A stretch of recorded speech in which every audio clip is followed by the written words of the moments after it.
வணக்கம். எல்லோரும் பிரச்சனைகளை நோக்கி பயணம் செய்கிறார். பிரச்சனைக்கு தீர்வு எங்கே என்று தேடுகிறார். பிரச்சனைக்கு தீர்வுக்காக கவுன்சிலிங் என்று சொல்லக்கூடிய ஆலோசகர்களை நாடுகிறார்.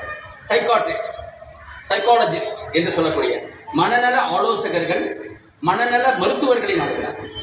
இவையெல்லாம் சரியா என்று கடந்த வாரங்களிலே நான் சிந்தித்த போது எனக்கு ஒரு விடை கிடைத்தது. அந்த விடை கௌதம புத்தருடைய வாழ்க்கை வரலாறு, அவருடைய தத்துவம். அதைத்தான் இன்று நாம் சிந்திக்க இருக்கிறோம். அப்படி சிந்திக்கும் பொழுது கௌதம புத்தர் என்ன சொல்கிறார்? அவர் சுமார் 25 வயதுக்கு அப்புறம் அவர் இளவரசராக இருக்கிற காலகட்டத்திலே நடு இரவிலே குடும்பத்தை விட்டு வெளியே வந்திருக்கிறார். அவர் 3 சம்பவங்களை பார்க்கிறார். முதல் சம்பவம், அவர் ஒரு பிணம் போகிறது. அது யார் இறந்து விட்டது, யார் இறந்தார்கள், இறப்பு என்பது உண்டு என்பதை கவனிக்கிறார். ஒருவர் நோய்வாய்ப்பட்டு இருக்கிறார், அவரை கவனிக்கிறார். ஒரு வயது ஆகி சுருங்கி போகிறது, தோல் சுருங்கி போகிறது. இந்த 3 சம்பவங்கள் அவர் மனதை முடுக்குகிறது, பாதிப்பை ஏற்படுத்துகிறது. அவர் சுகபோக வாழ்க்கை வாழ்ந்தார். அவர் இளமை காலத்திலே இருக்கும் பொழுது ஒரு ஜோதிடம் சொன்னார்கள், இவர் துறவறம் மேற்கொள்வார், இவரை நீங்கள் பத்திரமாக பார்த்து கொள்ள வேண்டும், இல்லை என்றால் இந்த அரசாங்க பதவியில் நிரந்தரமாக இருக்க மாட்டார் என்று ஒரு முன்னறிவிப்பாக ஜோதிடத்திலே இருப்பவர்கள், நிபுணர்கள் சொல்கிறார்கள். அதனால் அவருடைய தந்தை என்ன செய்கிறார்? அவரை சுகபோக வாழ்க்கையில் ஈடுபடுத்துவதனால் அவருக்கு அதை பற்றி தெரியாது. 3 விஷயங்கள் அவர் அதை பற்றி அனுபவம் இல்லாத. இப்படி இருக்கிற பொழுது யாருக்கும் சொல்லிக்கொள்ளாமல் அவர் வீட்டை விட்டு வெளியேறுகிறார். வெளியேறிய பிறகு 6 ஆண்டுகள் அவர் பயணம் செய்கிறார். அது முக்கியமான 6 ஆண்டுகள் அவருடைய பயணம். அந்த பயணத்திலே அவர் சாப்பாடு இல்லாமல், தண்ணீர், ஆகாரம் இருந்தாமல் அவர் தவம் செய்கிறார். அப்பொழுது உடல் சுருங்கி போகிறது, எலும்பு கூடாக தெரிகிறார். அப்பொழுதும் இறை தன்மை பற்றியோ அல்லது அவருடைய சிந்தனைக்கான விடை கிடைக்கிறது.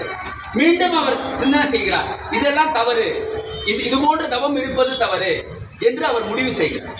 பிறகு என்ன செய்கிறார் கௌதம புத்தர்? நன்றாக சாப்பிட வேண்டும், சாப்பிடாமலாம் தவம் செய்யக்கூடாது அப்படிங்கிறது முடிவு பண்ணார். 6 வருஷம் கிட்ட முடிவு பண்ணார். ஆமா, அதுக்கப்புறம் திரும்பவும் அந்த உணவு முறைகளை எல்லாம் சரியாக எடுத்துக்கொண்டு மீண்டும் தவம் செய்கிறார். 6 ஆண்டுகளுக்கு பிறகுதான், எப்பவுமே எவன் ஒருவன் எந்த மரத்தில், முருங்க மரத்தில் இருந்தாலும் கூட அவன் வெற்றி அடைந்தான அது போதி மரம் தான். அந்த அளவிலே அவர் மரத்திலே அமர்ந்த அந்த காரணத்தினால அது போதி மரம் என்று நாம் சொல்கிறோம். அப்படி அவருடைய ஞானம் என்பது ஆசையை பற்றிய சிந்தனை. ஆசையே துன்பத்திற்கு காரணம் அப்படின்னா என்ன அர்த்தம்? அப்படின்னா ஒரு விஷயத்தை நம்ம எடுத்துக்கொண்டு பயணம் செய்தால் நிச்சயமாக அதில் துன்பம் இருக்கும், இன்பம் இருக்கும். அதை விட்டுவிட்டால் துன்பம் இல்லை. அது அற்புதமாக நம்முடைய வள்ளுவர் பெருந்தகை சொல்வார், யாதனின் நீங்கி யான் நோதல் ஆதனின் இளன். இதெல்லாம் வேண்டான்னு சொன்னாலும் ஆமா,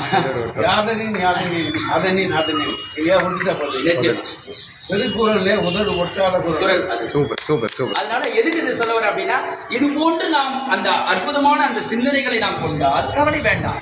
அவர்களை சந்திக்கக்கூடிய எல்லா மக்களையும் அவர் 2 விஷயம் தான் பேசுவார். ஒன்று பிரச்சனைகளை பற்றி சிந்தியுங்கள், பிரச்சனையினுடைய வேரை கவனியுங்கள், பிரச்சனை எதனால் உருவாகியது என்ற சூழ்நிலையை கவனியுங்கள், கேள்வி கேளுங்கள். இது உங்களால் முடியலையா, மூச்சை கவனியுங்கள். இது 2 விடயத்தை மட்டும்தான் எல்லா மக்களுக்கும் போதனையாக சொல்லிக் கொடுத்தார் அவருக்கு வாழ்நாள் முழுவதும். இதை தவிர்த்து வேற எந்த போதனை இல்லை. இந்த போதனை தான் அடிப்படை போதனையாக இருந்தது. இதை அவருடைய பாலி மொழியிலே பேசப்பட்டது. ஆனா பானா சதி. ஆனா பானா சதி என்பது என்ன? ஆனா என்பது வெளிமூச்சை குறிக்கிறது, பானா என்பது உள்மூச்சை குறிக்கிறது, சதி என்பது கவனித்தல். உள்மூச்சு வெளிமூச்சு இரண்டையும் கவனித்தலைத்தான் ஆனா பானா சதி என்று வழங்கப்படுகிறது. இதைத்தான் நம்முடைய திருமூல திருமந்திரத்திலே நாட்டம் 2 நடுமூக்கில் வைத்திடில் வாட்டமும் இல்லை மனைக்கும் அடிவில்லை, ஓட்டமும் இல்லை உணர்வில்லை தானில்லை, தேட்டமும் இல்லை சிவனவனாமே என்று திருமூல திருமந்திரம் குறிப்பிடுகிறது. அப்போது என்ன சொல்ல போகிறதுனா, ஓகத்திலே அமருங்கிற பொழுது மூச்சை கவனிக்கணும். மூச்சை கவனிக்கும் போது எண்ணங்கள் ஓடும். ஏற்கனவே சொன்ன மாதிரி தான் ஸ்பெக்டேட்டர் ஆங்கிலத்தில் சொல்வார்கள், நாம் ஒரு பார்வையாளர் மட்டுமே. அந்த பார்வையாளராக இருந்து அந்த மூச்சை கவனித்துக் கொண்டே இருந்தால் எண்ணங்கள் அற்ற நிலை உருவாகும். எம்டி ஸ்பேஸ் என்று சொல்வார்கள், அந்த நிலை உருவாகும். எண்ணங்கள் அற்ற எண்ணம், சிந்தனைகள் அற்ற சிந்தனை, மனமற்ற மனம். அப்பொழுது நீங்கள் சிந்தியுங்கள், உங்களுக்கு விடை எங்க இருக்கு? கவுன்சிலர்கிட்ட கிடைக்காது. மனநல ஆலோசகர்கிட்ட போய் கேட்க வேண்டாம், மனநல மருத்துவரிடம் போய் அணுக வேண்டாம், மாத்திரை சாப்பிட்டு விட்டு சிந்திக்க வேண்டாம். இதையெல்லாம் இல்லாமல் தனிமையில் அமர்ந்து ஒளி விளக்கு, சின்ன அகல் விளக்கு ஏற்றி வைத்துவிட்டு கண்களை மூடி, நல்ல ஒரு வென்டிலேஷன் சொல்லுவாங்க, ஜன்னலை திறந்து வைத்து கொண்டு கண்களை மூடி அமைதியாக சிந்தனை செய்யுங்கள், அதற்கு விடை கிடைக்கும். அற்புதமாக இன்னொரு திருக்குறளில் அற்புதமாக சொல்றார், எது மனிதனை கெடுத்து விடுகிறது? 4 விஷயங்கள். நெடுநீர், மடி, துயில், இது எல்லாமே சொல்கிறார். நெடுநீர் என்னன்னா தள்ளி போடுதல், இதை செய்ய வேண்டாம், அப்புறம் பார்த்துக்கலாம்.